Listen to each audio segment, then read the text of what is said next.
Okay guys, magandang hapon, no? So ngayon ay magpapa-shipping tayo ng mga order.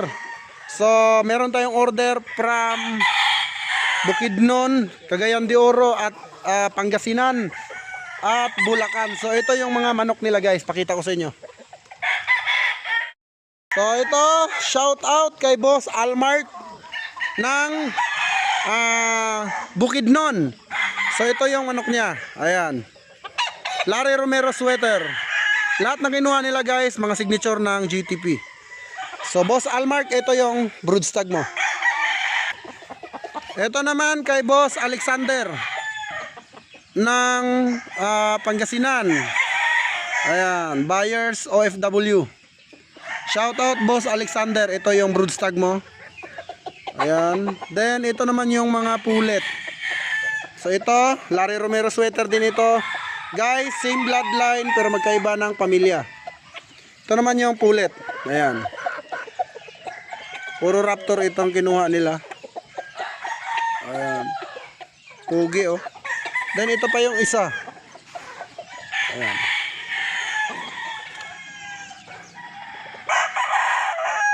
Kaiser Alexander ito. So yan, 4. At lahat po ito ay bayad na po. Ito naman kay Boss Raimundo. Ayan, raptor din ito mga idol. So ayan, bound naman ito to Bulacan. Napakaganda oh. So yan yung orders natin. At papashipping natin to. Ang shipment nito ay bukas na umaga. So paantabay na lang mga idol.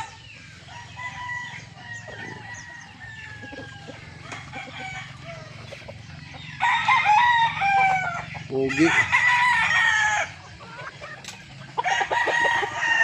So yun lang ating vlog for today mga boss. So ayun guys no. So yun yung mga manok nila at yung kay Boss Alexander nagdagdag pa ng isa pang Larry Romero sweater. So naibigay ko na, hindi ko na naisama sa vlog kasi pahabol yun no. So yung manok ng Bukidnon ay nakarating na kaninang umaga. At yung kay Sir Alexander naman ng Pangasinan at kay Boss Raimundo ng Bulacan ay ongoing pa. So on the way na yung mga manok nila. So ngayon guys ay papunta ako ng farm dahil merong umorder ng 8 broodstag. So sa mga gustong sumabay guys, PM nyo agad ako. At alam ko naman na mga seryosong buyer ay makikita agad yung messenger ko andyan sa YouTube. So papunta ako ngayon ng farm. Bago ako umikot ay isi-selection ko muna yung buyers ko, OFW din no. So 6 na broodstag yung kinuha niya, 4 na raptor, 2 tornado hats. So ngayon ay papunta ako sa aking farm. Guys no, sa mga gustong kumuha sa akin, kindly PM, video call agad guys no. So ang sure buyer kasi kilala ko, nakikipag video call agad yan pagka seryoso.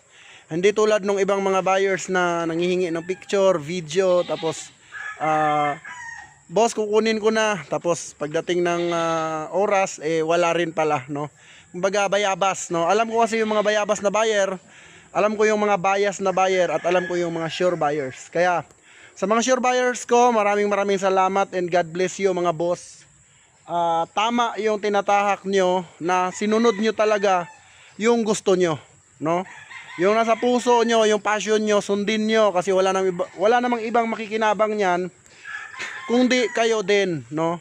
Kaysa unahin nyo yung iba, hindi kayo masaya, doon kayo sa masaya kayo.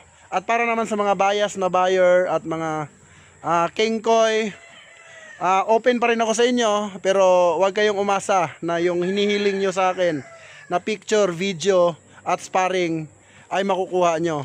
Para saan pa? Para saan pa yung hinihingi nyo? Para gamitin nyo sa maling paraan? Para kung saan nyo ipang-send, i-offer nyo, 'di ba? I-offer nyo sa ibang mga buyers, sasabihin nyo sa inyo. Hindi uubra mga idol no. So nagbibigay lang ako ng video doon sa mga nakikipag video call sa akin. Yung mga nagsasabi sa akin na boss, kunin ko na. Tapos wala ka naman palang profile, wala ka naman palang tawag. Asa ka lang. Alright, so maraming salamat guys sa pagsuporta sa GTP Game Yard. At sinisigurado ko sa inyo, habang tumatagal, pa-quality tayo ng pa-quality at paganda ng paganda yung system dito sa GTP. At guys, kaya po ako hindi nagbenta ng mga month old dahil sobrang dami ng buyers natin pabalik-balik. Ibig sabihin dahil pabalik-balik sila, gusto nila yung manok. So sa sobrang dami ng buyers ko ay naisipan ko na hindi muna magbenta ng mga month old dahil baka maubusan. Kasi bukod sa mga buyers ko, meron din akong hulugan system na inaasikaso na on the spot talaga, pagkatapos bigay agad. So kaya pasensya na doon sa mga kumukuha sa akin ng month old. Siguro next year makapag-release na tayo. At ngayon nagpapadami pa tayo ng mga inahin para at least masuplayan lahat ng mga backyard breeders na nangangarap na magkaroon ng quality manok sa murang halaga. Guys, marami akong mga kliyente dito na alam nila yung quality ng manok ko kasi yung F1 ko, binibitaw ko yan sa original, no? Nakikita yan ng kliyente ko, pinapakita ko sa kanila, lalo pag laging nandito, suki. So boss, ito yung F1, ito yung original. Tignan nyo yung palo. So minsan nabubugbog pa yung original. So sa madaling salita, original at yung palahi ng GTP ay parehas lang, no? Hindi nagkakalayo.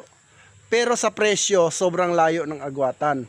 So ganun po yun mga idol. Kasi ako, yung manok ko, china-challenge ko na ibangga nyo sa mga original na kung ano mang meron kayo, subukan nyo sa original nyo kung mabubugbog ba, di ba?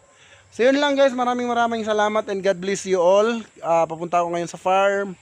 Hintayin ko tawag mo. Yung sure lang yung natawag, yung nakikipag-video call. Hindi yung